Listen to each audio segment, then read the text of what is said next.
So the tensor fascia antibrachium, which is, tool, which is this guy here, super thin, right? Its insertion is on the olecranon, and its origin is the fascia covering the lateral side of the latissimus dorsi.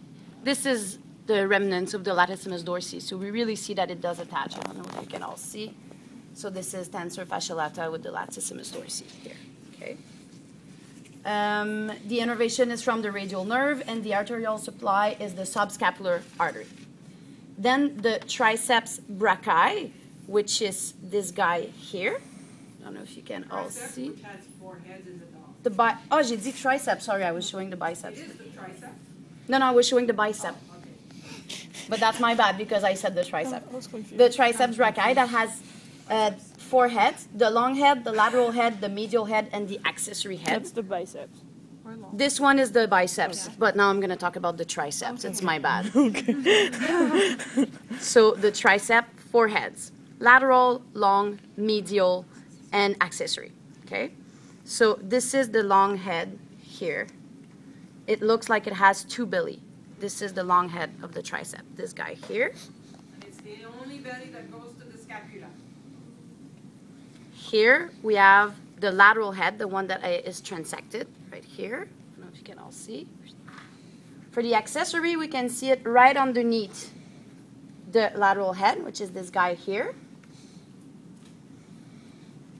But we can also see it from the medial side, which is this one in the middle. So it's quite hidden, but it's this guy here.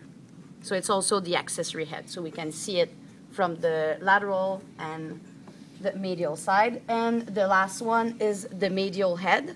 Medial head is this guy here. So this one obviously is seen on the medial side of your limb. The accessory is the tiny one. In the middle, Yeah. this guy. But we see it better Yeah. on the lateral side. We see it entirely. From the medial side, we just see part of it. It's hidden. Okay. So the origin of the long head, which is this guy here with the 2 belly, is the caudal border of the scapula. The origin of the lateral head, which is the one transected here, is the tricipital line of the humerus. The origin of the accessory is the neck of the humerus. The accessory is the hidden guy here. And the origin of the medial head is the crest of the lesser tubercle of the humerus. They all insert on the olecranon tuber. All have the same insertion. The innervation is the radial nerve, and the arterial supply is the axillary artery and the brachial artery. Now we have the anconeus muscle, which is kind of hard to see. It's this guy here. That's the one that fills the olecranon fossa. So anconeus muscle here. Did you all see it? So the origin is the lateral supracondylar crest and the lateral and medial epicondyle of the humerus because it covers the entire olecranon fossa. So we just see one side here, but it goes the other side a little bit as well.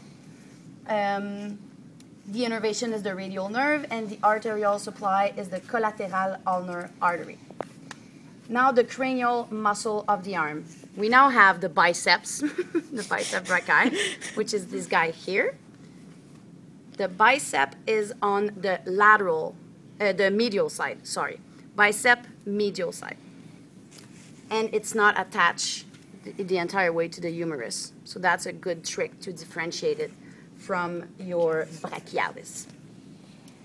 The biceps brachii, its origin is the supraglenoid tubercle, and the insertion is the ulnar and radial tuberosities.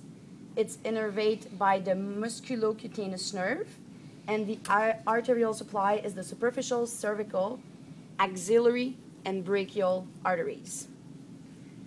Brachialis on the lateral side. This one is fused to your humerus, so it's fused to your bone.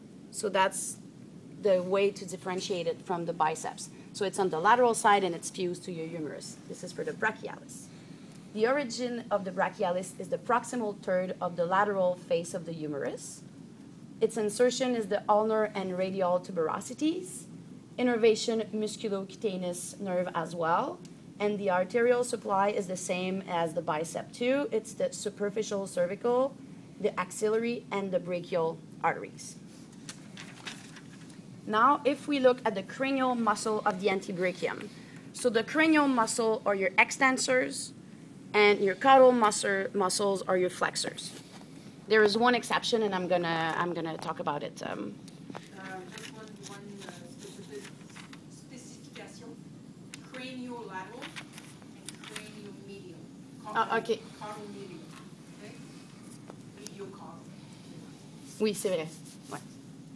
So these guys here are your extensors. So we start, I'm going to use these. So let's start with the extensor carpi radialis, which is this guy here. I don't know if you can all see it pretty well. So this one is the only one that originates on the lateral supracondylar crest. So you see that it goes higher than the other muscle. So this is your extensor carpi radialis. And its origin is here. Okay? Its insertion, we don't talk about it. No Huh? insertion. Perfect. Other than the origin. Innervation, the radial nerve, and the arterial supply, the common anterosus artery. And the few muscle, the next muscle I'm going to say, it's all the same innervation and the same arterial supply, but I'm still going to say it. So the next one, this guy, is the common digital extensor. So here you have your common digital extensor. This is the guy with the tendon that goes to all of your digits. I don't know if you remember. We can see it on the paw. Now I guess you need to be quite close, but when you pull on it, you see that it's related to all of these tendons. So this is your common digital extensor, this guy here. Its origin is the lateral epicondyle of the humerus, as several of these muscles. Like there is not that many origin for these muscles to learn. They are all quite similar. The innervation is also the radial nerve, and the arterial supply is the common anterosus artery. Then we have the lateral digital extensor, which is right beside the common digital extensor. Which makes sense. It's not detached, it's this small guy here. So this, I don't know how to take this, you can all see it. So this guy here is your lateral digital extensor. So origin, lateral epicondyle of the humerus as well. Innervation, radial nerve, and all arterial supply, common anterosus artery. Then we have the ulnaris lateralis muscle, which is this guy right here. Ulnaris lateralis. This is the only flexor that arises from the lateral epicondyle of the humerus. You should know that one. So this is your ulnaris lateralis, so origin, lateral epicondyle of the humerus, like the other one, but this is a flexor, not an extensor.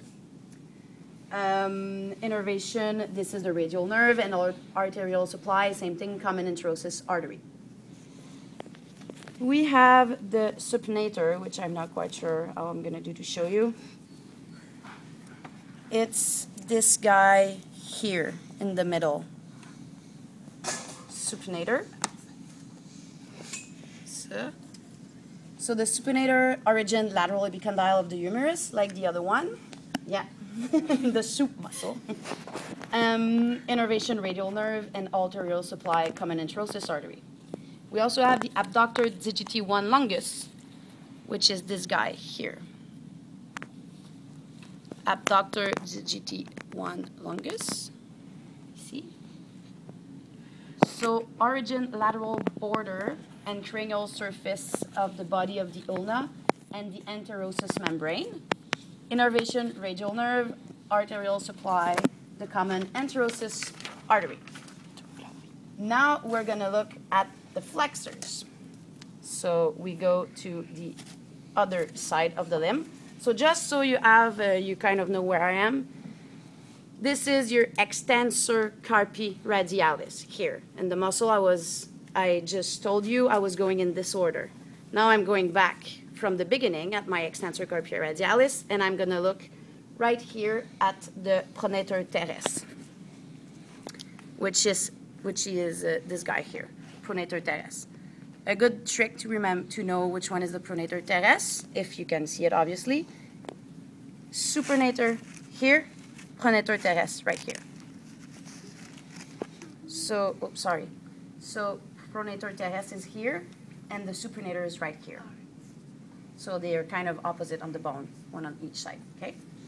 So the pronator teres, the origin is the medial epicondyle of the humerus, and innervation, the median nerve, because now we're more on the medial side of the limb, and the arterial supply is the common anterosis and the deep antebrachial artery. The flexor carpi radialis is this guy here. So extensor carpi radialis, flexor carpi radialis. So it kind of tells you that your bone here is the radius, right? So the origin of the flexor carpi radialis is the medial epicondyle of the humerus and the medial border of the radius. The innervation is the median nerve, and the arterial supply is the common anterosis and the deep antebrachial. Now we have the superficial digital extensor, superficial digital flexor. So it's this big guy here, quite thin. Superficial digital flexor here. So the origin is also the medial epicondyle of the humerus, and innervation medial nerve, median nerve, arterial supply, common anterosis, and deep antebrachial. Same thing as the other one. Then we have the flexor carpi ulnaris that has two heads. So right here, this is flexor carpi ulnaris. Now we are on the ulnar bone, right? So we have two heads, the ulnar head and the humeral head. So this is ulnar head, the one I'm having here with the mosquito. And this bigger one here is the humeral head, okay? For the origin of the ulnar head, this guy, this is the olecranon.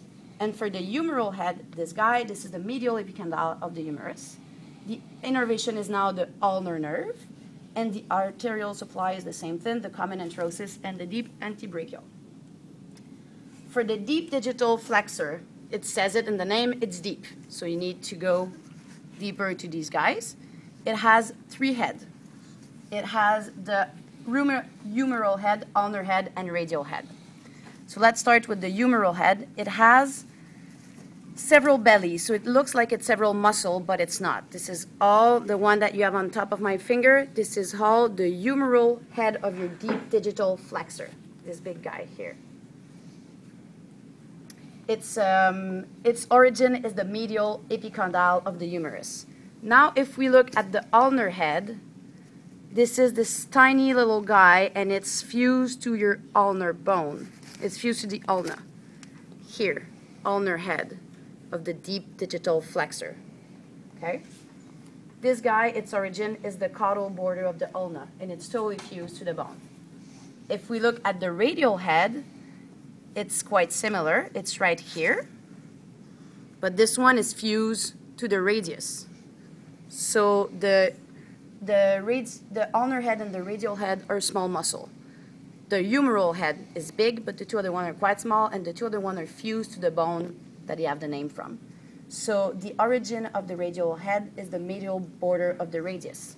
So radial head, ulnar head here, and deep, and in the middle, the big humeral head right there. Oh, and the last one, we have the pronator quadratus.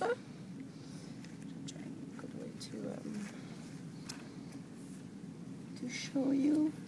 I don't know if you can see. Kind of showing it upside down. It's the one that covers the surface between the ulna and the radius. This guy here, pronator quadratus, covers the surface between the ulna and the radius.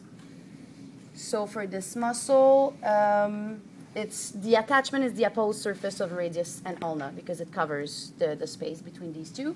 And the arterial supply is the common anterosis and deep antebrachial artery. Innervation, median nerve, and that's it for the thoracic.